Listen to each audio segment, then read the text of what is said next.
மாமா ஜீப்படு. எதுக்கு மாயமா? அந்த ஆட்டோ சங்கர் நம்ம கிட்ட கடன் வாங்கி இன்னையோட 30 நாள் ஆயிடுச்சு. இன்னைக்கு அதை அவன் திருப்பி கொடுக்கணும், இல்ல அவனை அடிமையாக்கி இங்க இழுத்துட்டு வரணும். வாங்கடா போலாம்.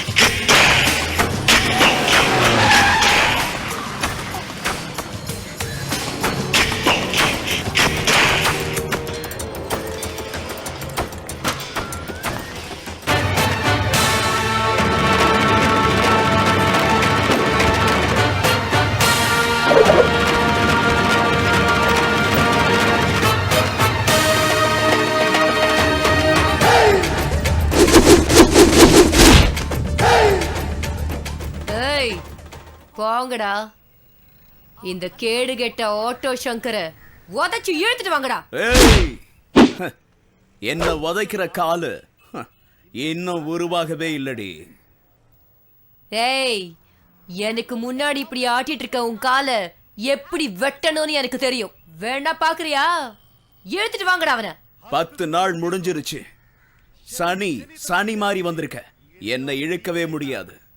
இழுப்பேண்டா, உன்னைய முன்னாடி கை கட்டி நிக்கிற அளவுக்கு வெப்பேண்டா.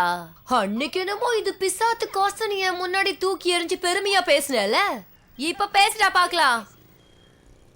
உன் தகுதி என்னங்கறத நானும் தெரிஞ்சுக்கிறேன். ஏய், பணம் இருக்குன்னு நான் உன் முகத்துல வீசி எரிஞ்சனா இங்க இருக்கிற ஜனங்கள்லாம் உன்னை தப்பா நினைப்பாங்க.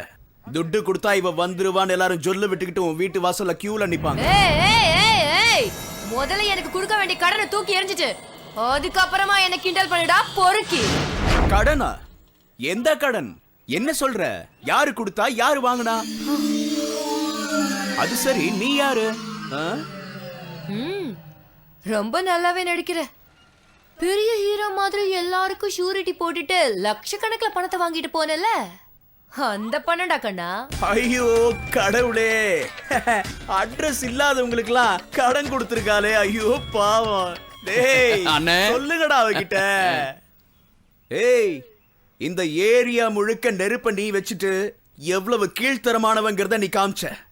உன்கிட்டயே பணத்தை வசூல் பண்ணி எல்லாருக்கும் புது வீடு கட்டி கொடுத்து நான் எவ்வளவு கெட்டிக்காரங்கிறத உனக்கு காட்டின. நீ குட்டிக்காரணம் போட்டாலும் ஒண்ணும் கிடைக்காது. நடைய கட்டு, நடைய கட்டு. நான் ஒன்னும் திரும்பி போறதுக்காக வரல. உனக்கு கடன் கொடுத்திருக்கேன், என் பணத்தை திருப்பி கொடுக்கலன்னா அடிமையா இருக்கிறேன்னு பேப்பர்ல கையெழுத்து போட்டிருக்கேன்.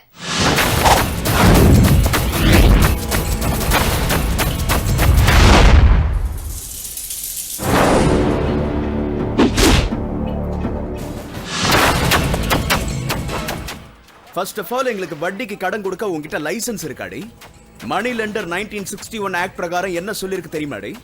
10%, 20% கந்து வட்டி, ஸ்பீடு வட்டி, மீட்டர் வட்டின்னு வாங்குறது சட்டப்படி குற்றம். ₹1.99 மட்டும்தான் வட்டி வாங்கணும். அதுவும் இல்லாம அசிஸ்டன்ட் ரெஜிஸ்டர் ஆஃப் கோஆபரேட்டிவ் சொசைட்டில 1 லட்சத்துக்கு 5,000, 2 லட்சத்துக்கு 10,000, 10 லட்சத்துக்கு 50,000 டெபாசிட் பண்ணணும். இது எதுவுமே செய்யாம அடாவடித்தனமா நீ பிசினஸ் பண்ற. இது என்ன காத்தாடிக்கு மாஞ்சா கயிறு கட்டி டீல் விடுற ஈஸியான பிசினஸ் நினைச்சிட்டியா? வட்டி வாங்குற ஒவ்வொருத்தருக்கும் பாஸ்புக் தரணும். செக்ஷன் 5 பிரகாரம் ஒவ்வொரு 5 வருஷத்துக்கும் உங்க லைசன்ஸ் ரெனிவல் பண்ணணும். அது மட்டும் இல்ல, அசலை விட வட்டி அதிகமா வாங்கி ஏழைங்களை போண்டி பண்ற உங்களுக்கு 2 lakhs தான் லிமிட். வட்டி அதிகமா கொடுத்ததுனால கடனை கட்ட வேண்டாம், அவனை மன்னிச்சு விட்டுறலாம். போடா புது லாயர், உன் வீட்டை ரைட் பண்ணனா? அப்ஜெக்ஷன். ஐபிசி செக்ஷன் 146 பிரகாரம் அஃபென்ஸ். தொல்லை பண்ண ஐபிசி 147 பிரகாரம் 2 வருஷம் ஜெயில். அடியாளுங்களை வச்சு மிரட்டினா ஐபிசி செக்ஷன் 148 பிரகாரம் 3 வருஷம் ஜெயில் வித் ஃபைன். ஏதோ புக்க படிச்சு மனப்பாடம் பண்ணிட்டு வந்து லாயர் மாதிரி இப்படி பேசினா நான் பயந்துடுவேன்னு நினைச்சியா? 5 வருஷம் ஈவினிங் காலேஜ்ல கஷ்டப்பட்டு படிச்சு இந்த auto Shankar lawyer Shankar LLB ஆயிட்டான். உன் உடம்புல இருக்க பிசாச விரட்ட என் கிட்ட வேப்பல்ல கொத்தே இருக்கு. உன்னால என்ன முடியுமோ அதை பண்ணிக்க போடி. மரியாதையா நடந்துகிட்டா ஒழுங்கா வீடு போய் சேருவேன்.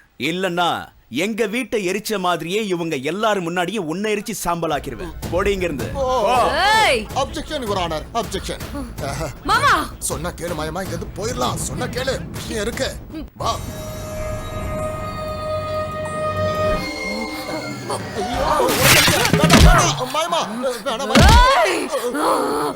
அவன் வெட்டி நியாயம் பேசுறான்.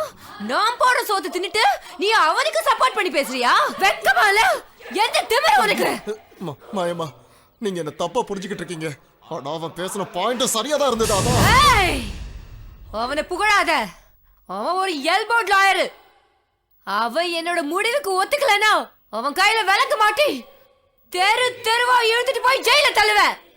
போய் கூட்டிட்டு வா. எல்லா பெரிய லாயரையும் சீக்கிரமா இங்க கூட்டிட்டு வா. இங்க பாருங்க மேடம், படிக்காத ஏழைங்களை ஏமாத்தி நீங்க கையெழுத்து வாங்கிட்டீங்கன்னு இந்த பேப்பரை காமிச்சாங்கன்னா உங்களால ஒண்ணுமே பண்ண முடியாது. ப்பு. உன்னை எவன் சீனியர் லாயர்னு சொன்னது? நீ புத்திசாலியா இருந்தா காக்கா வெள்ளன்னு சொல்லி வாதாடி ஜெயிச்சு காட்டணும். அதை விட்டுட்டு இந்த சில்லற பையன் கேஸ போய் ஜெயிக்க முடியாதுன்னு சொல்றீங்க? அதுவும் அவனோட குடுமி நம்ம கையில இருக்கும்போது. இப்போ ஃபைனான்ஸ் ரூல்லாம் ரொம்ப ஸ்ட்ராங்காக இருக்கிறதுனால சாரி மேடம், சங்கர் மேலே நம்ம எதுவும் கேஸ் போட முடியாது. ஏய், கெட் அவுட், கெட் அவுட். மாமி, என்ன ஊர்ல இருந்து மாமா வர சொல்லு. எதுக்கு? அந்த சங்கருக்கு முடிவு கட்ட அவரால மட்டும்தான் முடியும். சீக்கிரம் வர சொல்லு. உனக்கு பைத்தியங்கிட்டே புடிச்சா லூசு. ஒரு கொசுவ விரட்ட வெடிகுண்டா வைப்பாங்க. அவன் இங்க வந்தான்னா நம்ம வீட்டையும் நம்மளையும் நாசமாக்கிடுவான். பண்ணட்டும், எல்லாரையும் நாசம் போட்டுட்டும். எப்படியும் அந்த சங்கரோட பணம் எனக்கு விழணும், அவ்வளவுதான். அவன் சாகணும். யாரு வேண்டான்னு சொன்னாங்க? நீ என் மகதானே. எனக்கு இருக்கிற வீரம் உனக்கு இல்ல? அவ்வளவு துப்பு கூடவா இல்ல? ஏய், நீயே போற அவனை சாகடிக்கிற.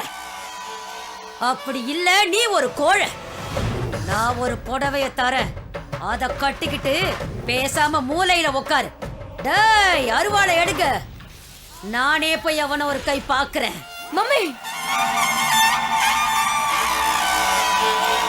அவனோட கதைய நானே முடிக்கிறேன். அது வரைக்கும் உன் முகத்துல முழிக்க மாட்டேன்.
சுப்ராஜ், ராஜேஷ், கோபால், வெங்கடேஷ், மூர்த்தி, எல்லாரும் இங்க வாங்கடா.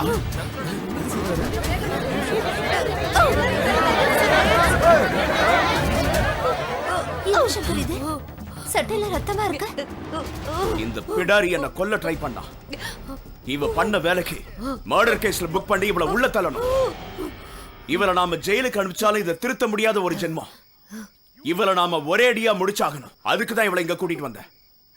நான் சொல்றதை எல்லாரும் கவனமா கேளுங்க. இவ எத்தனை பொம்பளைங்களோட தாலி அறுத்திருக்கா, எத்தனையோ குடும்பத்தை நாசம் பண்ணிருக்கா, குழந்தைங்களை அனாதையா தவிக்க விட்டுருக்கா, உங்க எல்லாரையும் எவ்வளவு சித்திரவதை பண்ணிருக்கா. இவ செஞ்ச அட்டூழியத்துக்கெல்லாம் வட்டிக்கு வட்டி நாம திருப்பி கொடுத்தாகணும். இதுக்கு நீங்க எல்லாரும் ஒத்துக்கிறீங்களா?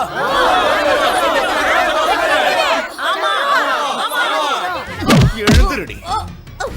கண்ணமாக்கா, உங்க மாட்டு கொட்டாயை தான் இவளுக்கு இனி கெஸ்ட் ஹவுஸ். வேலை முடிஞ்சதும் இவளை கட்டி போட்டுருங்க. அடக்க ஆள் இல்லாம தெனாவட்டா சென்ட் போட்டு சுத்திக்கிட்டு இருந்த இவளுக்கு இனி மாட்டு சாணம் தான் சென்ட். அப்பதான் இவளுக்கு சாணினா என்னன்னு தெரியும். எல்லாருமே இவ மேல ஒரு கண்ணு வச்சுக்கிட்டு இருங்க. இவ இங்க இருக்கிற விஷயம் யாருக்கும் தெரியக்கூடாது, யாருக்கும் தெரியக்கூடாது. புரிஞ்சுதா? நீ எங்களுக்கு இனிமே நிரந்தர வேலைக்காரி. தப்பிக்க முயற்சி பண்ண நீ எனக்கு என்ன பண்ண வந்தியோ அதை நிஜமா நான் உனக்கு பண்ணிடுவேன். ஞாபகம் வச்சுக்க. வெத்து பாக்கெட்டு இத்தனை நாளா ரத்தத்தை கொடுத்து ரேஷன் வாங்கிட்டு வந்தேன். இன்னைக்கு டாக்டர் கிட்ட போனா உடம்புல இருந்து எடுக்க ரத்தம் கூட இல்லைன்ட்டா. நான் என்ன பண்ணுவேன்?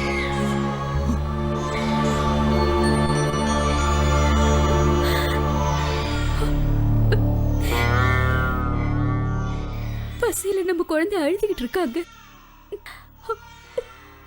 என்கிட்டயும் பால் இல்ல, வீட்லயும் ஒண்ணு இல்ல. அக்கம் பக்கத்துல எத்தனை நாளைக்கு உதவி கேக்குறதுங்க?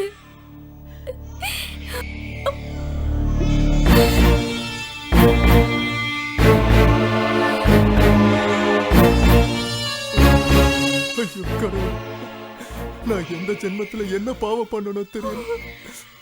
பல வருஷம் கழிச்சு எனக்கு குழந்தைய கொடுத்துருக்கா. ஆனா அதுக்கு பால் கூட கொடுக்க முடியாத நிலைமையில வச்சுட்டான். இதுக்கு பதிலா அவன் என் உயிரையே எடுத்திருக்கலாமே.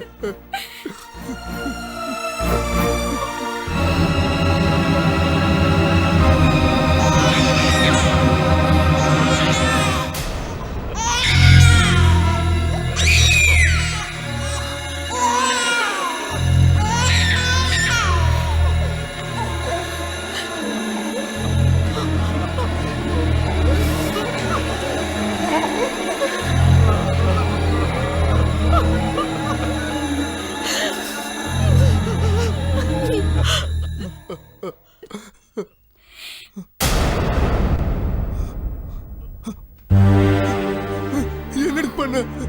அடியே, நம்ம குழந்தை என்னடி பண்ண?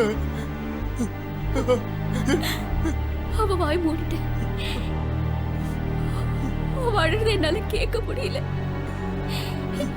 என் குழந்தைய நானே கொண்டுட்டேன். பாருங்க, நான் தானே அவளை பெத்தேன். நானே அவளை கொண்டுட்டேன். அவ அழறது என்னால பார்க்க முடியலைங்க. பார்க்க முடியல, என்னால பார்க்க முடியல.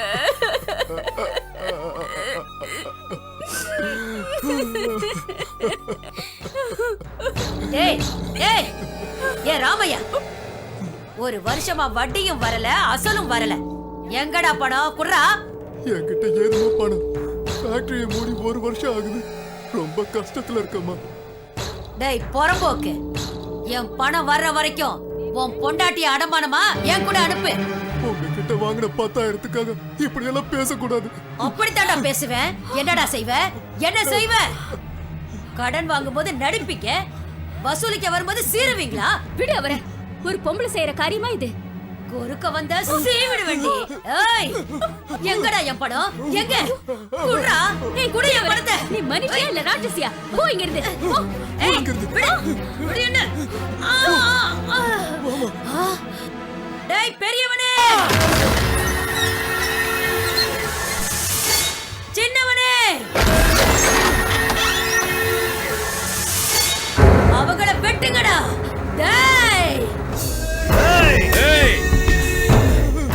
ஐயோ, யாருங்க ஆடி. வேண்டாங்க.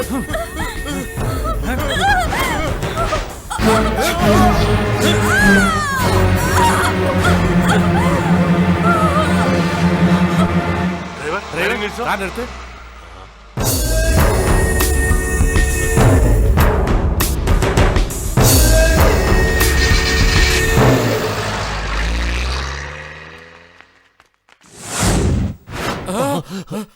ஐயோ, சிங்காரம், இந்த ஏழைங்களை என் பொண்டாட்டி கேவலம் 10,000 ரூபாய் பணத்துக்காக அநியாயமா கொலை பண்ணிட்டாளையா. எஜமா, குழந்தை வர சத்தம் கேக்குது. குழந்தையா? ஆமா. ஓயா, அந்த குழந்தை தூக்கு அதையாவது காப்பாத்தலாம்.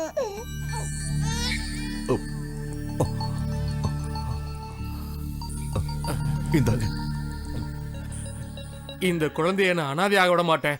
நல்லபடியா இதை நான் வளர்ப்பேன். இனிமே இது என் பொண்ணு.